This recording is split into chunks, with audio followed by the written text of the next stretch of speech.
Hello guys, may bago akong natanggap na regalo. Wala sa Telenor.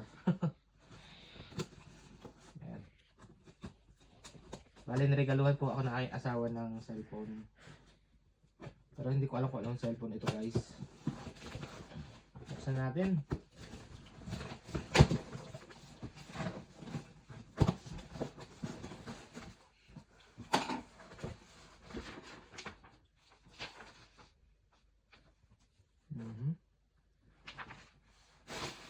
Wow! Wow, ang ganda tong headset na to ah. Ano ba ito isa? Yan, meron pong niregalong headset na kasama. Wavell 4 Pro. Yan, parang maganda to guys ah. Well, hindi ako dito na-excite guys eh. At meron pa isang regalo guys, oh yan oh. Isang HMD tablet. Yan oh, yan. Ito nyo. Hindi ko pa alam ang laman yan pero meron pang isa guys oh. Ayan, ito malupit. Ayan. iPhone 17 Pro Max. Pro Max yan oh. Ayan. Makikita nyo. Ano ito buksan? Diyan sa ano. Yan. Dito yata ang bukasan yan guys. Ayun, ito nakalagay oh. Yun. May arrow. Yun. Tapos punitin lang natin. Ito naglagay basura. Tapos meron pa dito sa ilalim. Yan. Tapos yan siguro. Yun. Umangat na guys. Charan!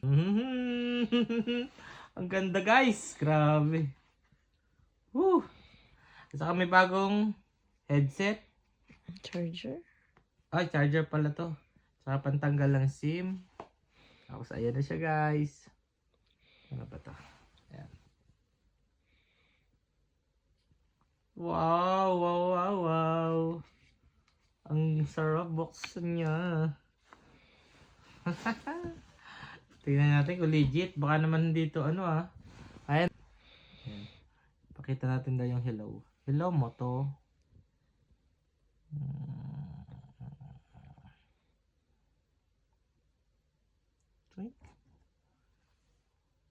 Hello!